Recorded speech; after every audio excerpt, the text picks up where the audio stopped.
বাংলাদেশের রাজধানীর নাম কি? পাবনা। পাবনা? হ্যাঁ। আর শিওর? হ্যাঁ, শিওর।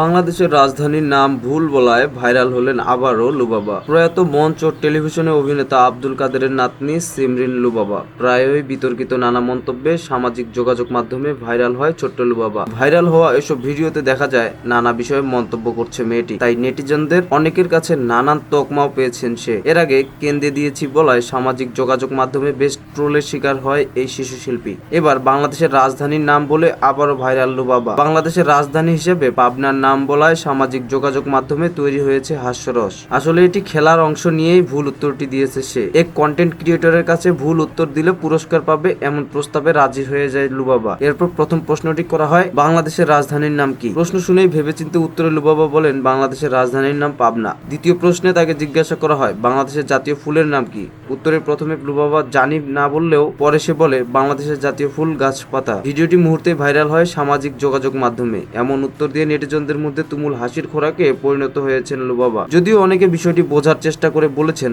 ভাইরাল হওয়ার উদ্দেশ্যেই ভুল উত্তর দিয়েছে এই শিশু শিল্পী। আবার কেউ লিখেছেন রাজধানীর নাম ঢাকা, অথচ এটাই জানে না লুবাবা। কেউ বলছেন খেলাটাই এমন। প্রখ্যাত মঞ্চ ও টেলিভিশন অভিনেতা আব্দুল কাদেরের নাতনি হওয়ায় খুব অল্প বয়সে ক্যামেরার সামনে দাঁড়িয়েছে লুবাবা। এরপর শিশু শিল্পী হিসেবে ব্যাপক পরিচিতি পেয়েছে। নিয়মিত কাজ করছে বিজ্ঞাপনে। যদিও মাঝে মধ্যে নানা মন্তব্যকে কেন্দ্র করে সমালোচনার মুখে পড়ে এই শিশু শিল্পী।